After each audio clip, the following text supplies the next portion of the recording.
বন্ধ থাকা পাটকল সমূহ বেসরকারি খাতে দিয়ে দেওয়ার কার্যক্রম শুরু করেছে সরকার। এ বিষয়ে আরও জানাতে সিরাজগঞ্জের জাতীয় জুট মিলস লিমিটেড থেকে আমাদের সঙ্গে যুক্ত হচ্ছেন হিরক গুণ। হিরক, দীর্ঘ প্রায় 6 বছর পর পাটকলটি চালু হতে যাচ্ছে, ব্যাপক কর্মসংস্থান সৃষ্টি হবে। সাবেক কর্মকর্তা কর্মচারী এবং শ্রমিকরা কি কাজের সুযোগ পাবেন?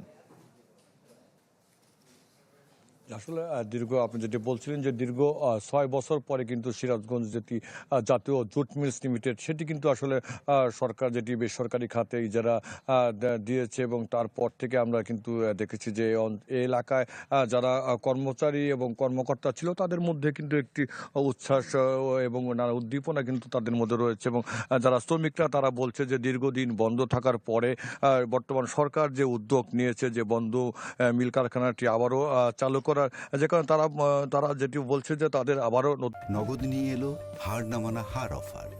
সর্বনিম্ন 10,000 টাকা রেমিটেন্স নগদে পাঠালে থাকছে স্বর্ণের হার জেতার সুযোগ।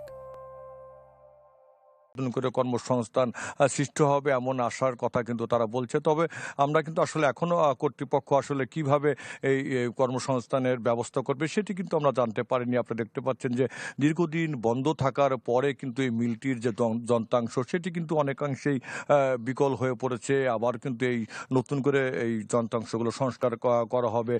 বেশ 1960 সালে এই মিলটি কিন্তু সিরাজগঞ্জের রায়পুরে এই যে জুট মিলটি কিন্তু চালু হয়, প্রতিষ্ঠিত হয় নর্দার্ন পিপুলস জুট মিল নামে। পরবর্তীতে কিন্তু স্বাধীনতার পরে সেটি কিন্তু কমে জুট মিল নামে রাষ্ট্রায়ত্ত একটি মিল চালু হয়। এরপরে কিন্তু আবারও 2007 সালে মিলটি বন্ধ হয়। তারপরে আবারও চালু হওয়ার পরে কিন্তু 2011 সালে আবার চালু হয়, তারপরেও কিন্তু আবার বন্ধ হয় এবং সর্বশেষ 2020 সালে কিন্তু মিলটি বন্ধ হয়ে যায়।